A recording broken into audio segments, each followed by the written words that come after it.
Can you hear me? Yes. Okay. Today, Eva will take us back, as soon as I get my glasses on. Yep.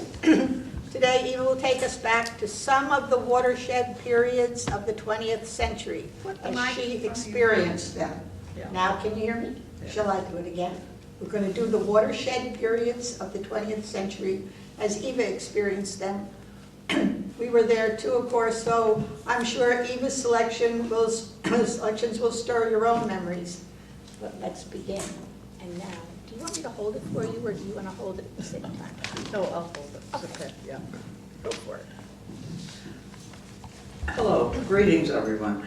I'm so happy to be here because I have this missionary spirit about my native state, West Virginia. And finally I have a platform to tell people that it is a separate state and the capital is not Richmond. Since I was born there and lived there for 17 years, that's where I'm going to begin, in West Virginia. Of course, it was Depression times, and it's different now. I want you to remember that, and please go and stay in some of their beautiful state parks and whatever. It's a different state now. So, and as far as I know, I'm the only Fuson from West Virginia. Is that right? Good. Okay, some distinction. So I'll skip lightly over the years from 18 to 91 because you've all experienced the same thing. But I have to tell you about my life there. First of all, my parents were an engineer and a school teacher, and they were very serious people. And they emigrated from New Hampshire to West Virginia 3 years before I was born, and they were homesick. Homesick. You remember that. My father worked in an engineering firm in Fairmont, which is in the northern part of the state. If there is an industrial part, that's it. So I learned very early from my homesick parents which was the better state. But there were plenty of middle-class families like ours. They were our neighbors. And however, my father was right. Poverty and illiteracy were endemic, but he painted them with too broad a brush. But I can tell you that some experiences or examples. You remember Dorothea Lange's Depression photos? Yes. You remember that famous one of the woman with her children? Well, that was Virginia Smith in my 3rd grade. She was pitifully poorly clothed. She was dirty, but she was in school every day. And I think what a sacrifice she must have made to come to school. She was different from everyone else. So there was courage. And then as for cultural deprivation, which my father never forgot, a literacy volunteer I know was approached by a young man with a worn copy of the King James Bible. All he wanted to do was to learn to read it.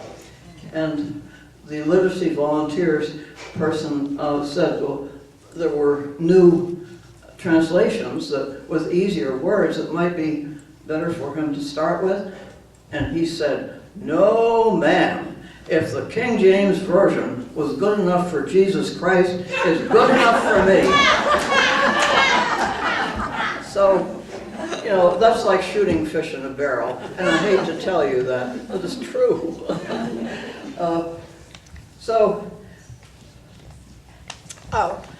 there were problems before the Depression? Oh, there certainly were, that's true. But here's the good news. West Virginia was developing even then. Engineers were extending communication and transportation lines over those ubiquitous mountains. Now, let's see, just one second.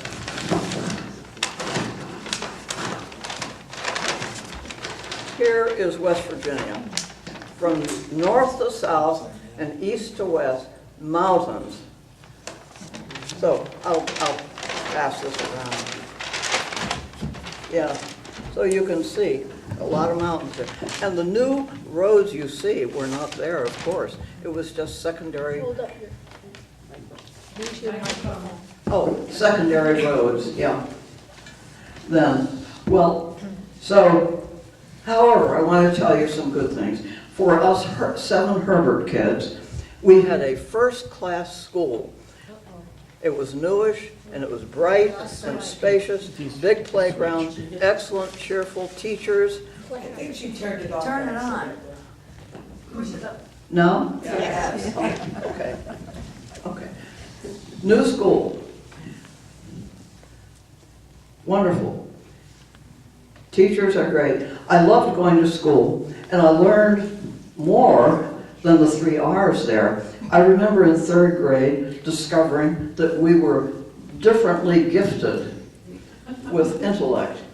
When Tommy Nicholas leaped ahead of us, leaped ahead of the whole arithmetic class, he was a genius. I'd never known such a person. And so numbers were a springboard for Tommy Nicholas, not an obstacle like they were for me. So that's.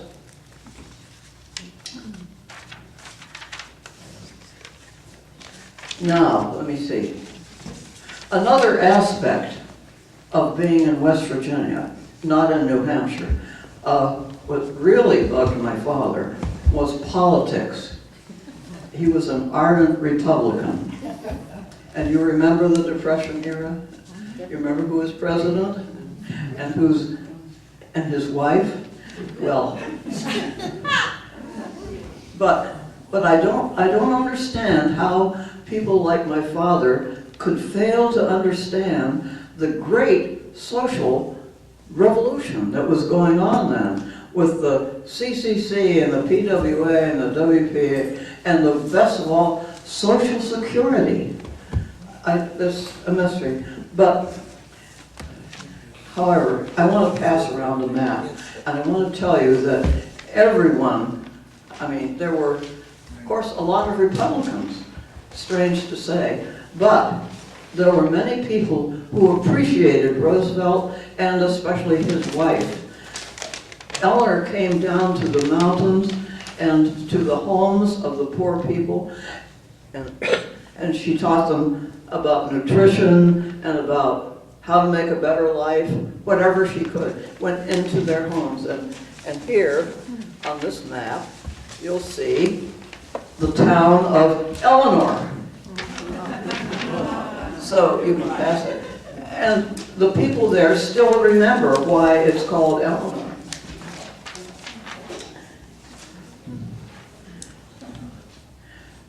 So Okay. did you know about the, pardon me, did you know about the Depression when you were in school? Yes, I read that new word in my 2nd grade weekly reader, and the teacher, Miss Tennant, explained. But I think it was about small amounts of money that the 2nd graders can understand. But and she didn't happen to mention the emotional component, which was very big at my house. There was a lot of shame involved with the reduced financial situations. It was okay not to own a car. That was okay. But the big humiliation was not to be able to pay the mortgage. But the banks allowed you to pay only the interest. That was okay for a while. So, anyway, at least my father was always employed, even though he had to take a tremendous pay cut, which was common. Well, I'd be crazy to try to gloss over the misery of the Great Depression. My message, however, is that good things happened too. In our family, whoever could earn money did so. And very early, I was a babysitter. and then I graduated to F.W. Woolworth, and then to the women's lingerie department at O.J. Morrison for 25 cents an hour. What we learned was to survive, and in addition, I learned to escape. Escape, that has a good ring to it. That sounds like the start of a new chapter in your life, leaving your friends and family in West Virginia. Yes, indeed. And I was not heartbroken to leave them, I can tell you. 2 years after leaving West Virginia, I was attending art school in Chicago and waitressing at a restaurant beloved by Northwestern students. Throwing French fries and slurping Cokes got them in high good humor, and the place was raucous with shouts and laughter on a December afternoon, and suddenly a loud, hysterical voice announced over the intercom, "The Japanese have bombed Pearl Harbor." And a new kind of silence, a new kind that I couldn't forget, followed. It was made up of ignorance and of terror. Nobody knew where Pearl Harbor was, and the idea is, are we next? Well, so the next watershed period was World War II. The Depression was over, full employment, millions of young men in uniform. U.S. was firmly in a period of national cohesion and purpose unimaginable a year before. So it would be the height of arrogance for me to comment on this period historically. But the end of the war, when the war ended, that had a great effect on you. Oh yes, and when it began also. Here's what happened the year after, in the next year and a half, after that great announcement. I became engaged to fellow art student, Eva Gemmill. I left art school to work in a defense industry. I took evening classes in drafting and became, excuse me, quite competent indeed. Then I moved to Boston to work in another defense plant. And in August 1943, Hughes and I were married and moved to Robbinsfield, Georgia, where I continued my drafting career. We were so lucky when Hughes was discharged at Wright-Patterson in 1946. He enrolled directly in the University of New Hampshire with the aid of the wonderful GI Bill. And I had my favorite job to date, architectural drafting. All through the Depression and World War II, very little building occurred. That's 20 years of no building. And so my architect boss met a vast pent-up need for schools and all kinds of buildings. And I soaked up everything I could. To this date, viewing fine architecture is of much interest to me. But in those days, it was customary for wives to accompany husbands to their job. Thus, it would never, ever have occurred to me to suggest to Hughes that he find a job nearby so that I could continue my apprenticeship. Never. So Hughes, baby John, and I established our family in Keene, New Hampshire, and then in Hughes' next step up the ladder, Brattleboro, Vermont, where baby Ivy joined us. Next move up the ladder, Albany, New York. So you all came to Albany and your real life began? Our real life, yes, exactly. And finally I can connect with FUSA. I had been an ardent Unitarian since 1942 when I attended a service at King's Chapel in Boston. The light went on. So it was that I taught Sunday school in Keene and Brattleboro, and naturally at FUSA soon after we moved here. I loved finding new friends at FUSA and mentors like Ramona Weisbard, Billy Stott, Peg Hout, and Dora Reed, and on and on. Besides the birth of our children, probably the most formative feature in my life was our purchase in 1954 of an abandoned farm in Postenkill with 115 acres of woods and hills and a 1790 house. We owned the property for more than 50 years, and I can say that each one of us still considers it idyllic. Well, here we go again. A job opportunity came up in Boston in 1966. And the whole family moved to Boston? Yes, all four of us. The kids were in high school. From the Depression and World War II, most of us emerged as the same person with addition of extraordinary life experiences. However, in my opinion, few folks engaged in the events of the Vietnam era could have emerged the same person as they were when it began. All the traumatic as well as the liberating events of those years have been documented many times. I'll just say that I personally remember them well, with some pride, with much shame, and with extreme concern. Boston was a good place to observe it all, to march, to write letters, so on and so forth. But after 9 years in Boston, the children were grown on their own. I had finally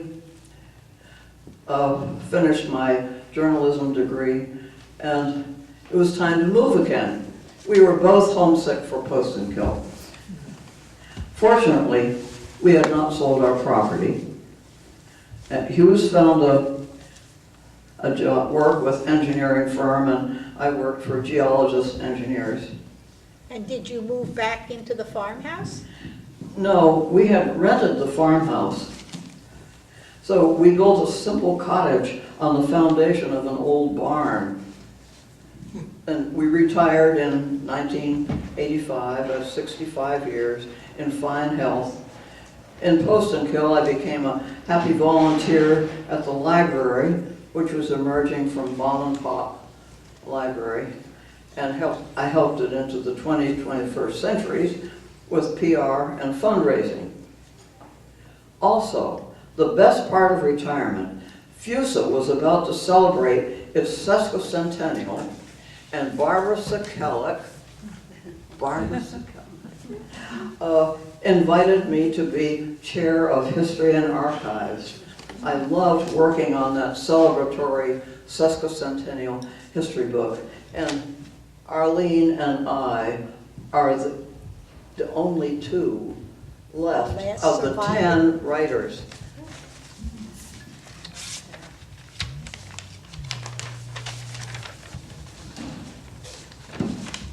Hughes and I did some traveling, visiting with our children and other relatives. We never failed to attend the wonderful family reunions from Portland, Maine to Vancouver, BC, and twice in England. So many. Oh, so many happy times in Postenskill, but eventually you and Hughes moved on again. Exactly.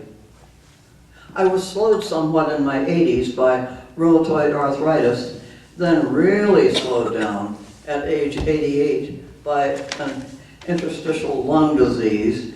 So Hughes also needed care, and assisted living was recommended. So off to the Eddy, after the biggest trauma of all, leaving Postenkill forever. However, we couldn't have found a better place than where I am right now, considering my physical condition. Oh, I'm not through yet. One more piece of advice, if I may presume to. I'd like to I'd like to recommend that all of you keep your young friends, because although they like read English or I read, because although your young friends will age along with you, they'll always be younger and they will have wheels. And they'll come to visit you. Now, I have many visitors from the library and from FUSA, and really, I don't know what I'd do without them. It's wonderful, wonderful. So, thank you all. Now, if you have questions of Eva, I will try to take this around to you, because Eva's only got one of her hearing aids. And so you're going to have to speak up, even I will. Oh, So, excuse me, if could you I have a just have question, that one minute? one more thing. Would you please give Arlene a round of applause? She has been the production manager and a fantastic job. Thank you, Arlene. Okay, anybody got a question? This is not a question, it's a comment. I just hope that if I get to be your age, I'm as sharp as you are. Wonderful. Well, thank you, thank you. Oh, George, well, now, dear, does this thing, come on over here, George. I can't. I'll speak very loudly. Speak loud. I wanted to ask Eva about the church archives. And I know she was very busy with them at one time and did a lot up there. Can you tell us about the archives, Eva? Yes. Well, let's see, they're still there. Where? And upstairs. Go up those stairs and you have the upper room, and you have a key. You have to have a key to get in, and you should have someone help you find something, because it's from 1842, literally. There are documents there from 1842 when this church began, and from 1830 something when the Universalists began. So there's a lot of stuff there, and there are things that are just terribly interesting that make you want to write something about them. Eva, are those archives in fireproof boxes or ropes? No. Get to them or what? No, the only good thing about preserving the archives is that, let's see, Iz Rappaport helped me Xerox a whole lot of things, not everything, but lots of stuff. And we took it to the New York State Library's Special Collections. So it's available now. You can, and I'm sure their filing system is a lot better than ours. So, and we've received acknowledgement and so on and so forth. So I know they are taking good care of it. But I just can't tell you how to find anything in particular at the moment. It's a full-time job. If I started now and worked for a year, I might be able to get into some. But, yeah. I was going to ask you to comment on the time frame with the formation, what you know about the Committee on Progressive Legislation, and there are other people here like Mary and Ann. About the time frame of what? The Committee for Progressive Legislation. It's in the history book. Oh. Yeah, it's in the history book, Kathy. Yeah. Were you involved in that? No, but Okay. I was involved in Mary it. Kramer. Yeah, Mary Uh, The Kramer. records of that are at the State University. Okay. We Yeah, asked for them at some point and Yes. gave them, yeah, yes, and they're in good order at the Yeah. State University Library. right. Yes. I think Pat Bailey is a current archivist. I can't hear. Pat Bailey. Pat Bailey, yes, is Yeah, that's the best. current archivist, yes. Yes. Moving from New Hampshire to West Virginia, was reminded that West Virginia broke off from Virginia because of the Civil War. Yes. Now, when you were living in West Virginia and studied in class about the Civil War, Yes. did you think of yourself as a Northerner, as many West Virginia people must have? Yes, well, to answer, two parts. If you had my parents, you would definitely think of yourself as a Northerner. But I think many people, I don't know if most, but many people did. And in school, we learned that West Virginia was called the restored government of Virginia during the Civil War. So, and the capital was in Wheeling at that time, out in Charleston. Yes, so definitely it was a northern state. You mentioned that you left home when you were around 18. Did all your siblings take Leave. off? No, mother finally got her wish that she produced 3 school teachers, and everybody had a profession. You know, it was they were achievers. Yeah. They were all great. They were proud of them. Yes. But I was a wanderer, and I don't think that was different from the others. Where were you in the family? In the top or the middle? 2. The second one? Yes. Big Yeah. sister. Yes, I know, and babysitter, yes, Yeah. right. That's They get why I all was the so jobs. experienced when it came time to earn money, I was able to, yes.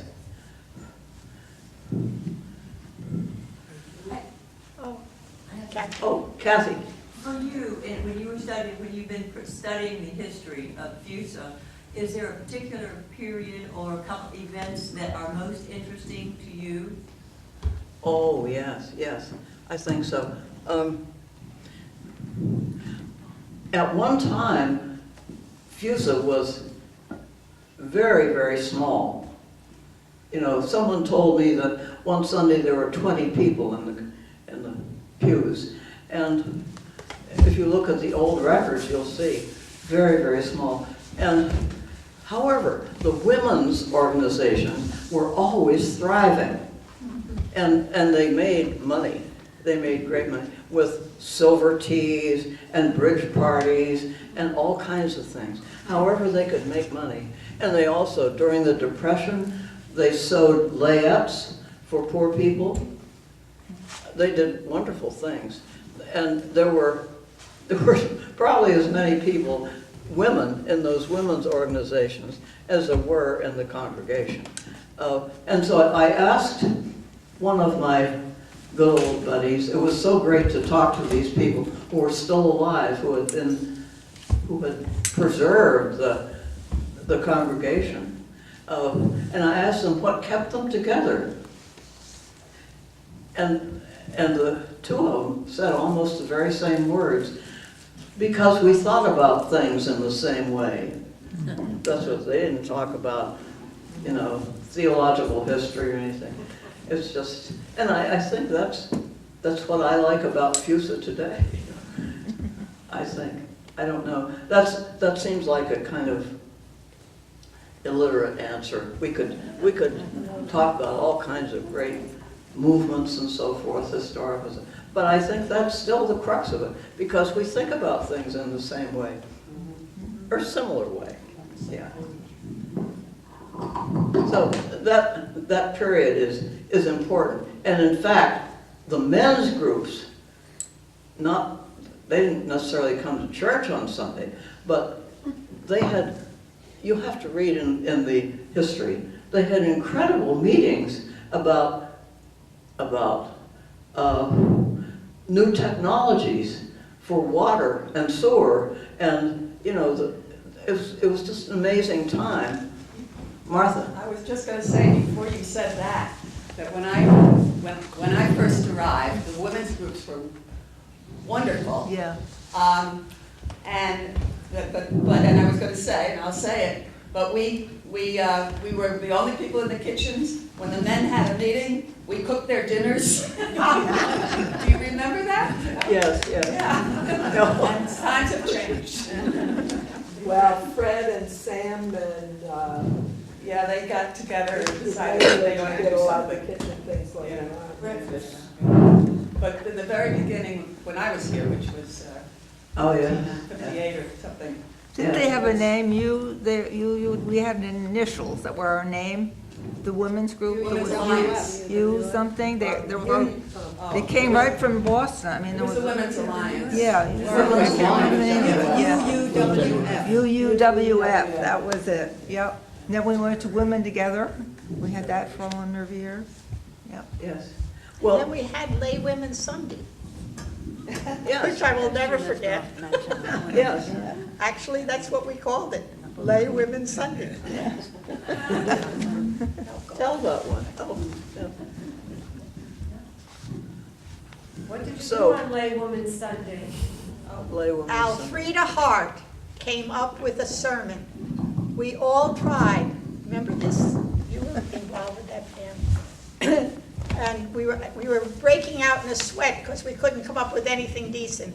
And suddenly Alfreda Hart offered to read us her sermon, and it was perfect. And that's the sermon, and then we could put all the rest of it together. But, yeah. I think we still have a copy of that sermon in the archives. There's a file there, fat file named Lay Sermons. We're obsessed with that word, lay. There was only one women's service? Oh, only We one? stopped calling it that after that. We never called it that again, but yes, there were plenty. Yes. Oh, yes, that, and those, some of those are in the archives, some of those are in the archives also.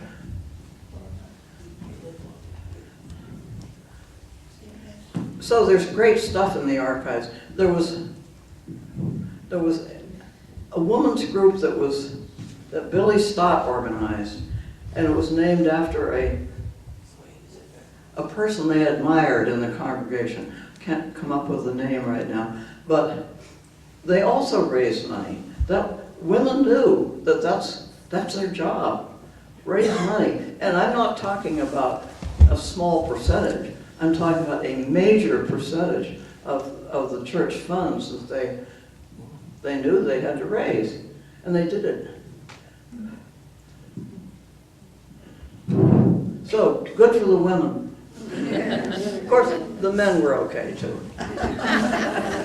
We like them. We'll keep. When you first came, the annual Unitarian General Assembly was always in May and always in Boston. May meetings, yes. Yes, that's right. I know there are a lot of traditions that and you know, it's a good thing. Tradition can be an anchor. So I think we avoid the anchor part. Thank you, Eva. Thank you. You're welcome. It's been a pleasure and a delight since 1954 to be here amongst you. So, and growing, my goodness, how it's grown. I came here when Ernie Pipes was here. Such a small congregation. And it grew, and then Jim Barr came and more. And so it's been a wonderful, it's like being in West Virginia, developing, yeah.